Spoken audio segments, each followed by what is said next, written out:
Welcome. एक मेढक अपने 3 बच्चों के साथ जंगल में नदी के किनारे रहता था। उन चारों की दुनिया जंगल और नदी तक ही सीमित थी। बाहरी दुनिया से उनका कोई वास्ता नहीं था। बाहरी दुनिया के बारे में वो कुछ नहीं जानते थे। खाते पीते बड़े आराम और मज़े से उनका जीवन कट रहा था। मेढक हष्ट पुष्ट था। उसके बच्चों के लिए वह दुनिया का सबसे बड़ा विशालकाय जीव था। वह रोज़ उन्हें अपनी बहादुरी के किस्से सुनाता और उनकी प्रशंसा पाकर फूला नहीं समाता था। एक दिन मेढक के तीनों बच्चे घूमते घूमते जंगल के पास में लगे एक गांव में पहुंचे। गांव में उन्होंने एक खेत में घास खाती हुई गाय को देखा।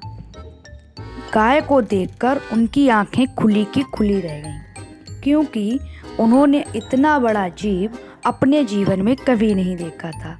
वे कुछ डरे, किंतु उसके बड़े शरीर को देखते रहे। तभी कुछ देर बाद गाय ने हुंकार भरी और दौड़ने लगी। मेढक के तीनों बच्चे डर गए और डर के मारे उल्टे पांव भागते हुए अपने घर आ गए। बच्चों को डरा हुआ देखकर जब मेढक ने कारण पूछा तो बच्चों ने विस्तार पूर्वक बैल के बारे में बता दिया। इतना बड़ा जीव हमने आज से पहले कभी नहीं देखा पापा। हमें लगता है दुनिया का सबसे बड़ा और विशालकाय जीव आप नहीं हो पापा, वह है।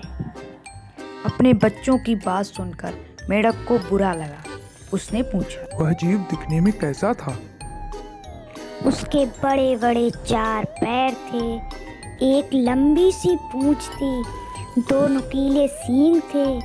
शरीर इतना बड़ा कि आपका शरीर तो उसके सामने कुछ नहीं है। यह सुनकर मेढक के अहंकार को जबरदस्त ठेस पहुंची। उसने जोर से सांस ली, हवा भरकर अपना शरीर फुला लिया। फिर बच्चों से पूछा, क्या इतना बड़ा था? नहीं, इससे बहुत बड़ा। मेढक ने थोड़ी और हवा भरी और अपना शरीर और फुलाया। क्या इतना बड़ा? बच्चे, नहीं नहीं, और बड़ा। मेढक ने जंगल के बाहर कभी कदम नहीं रखा था।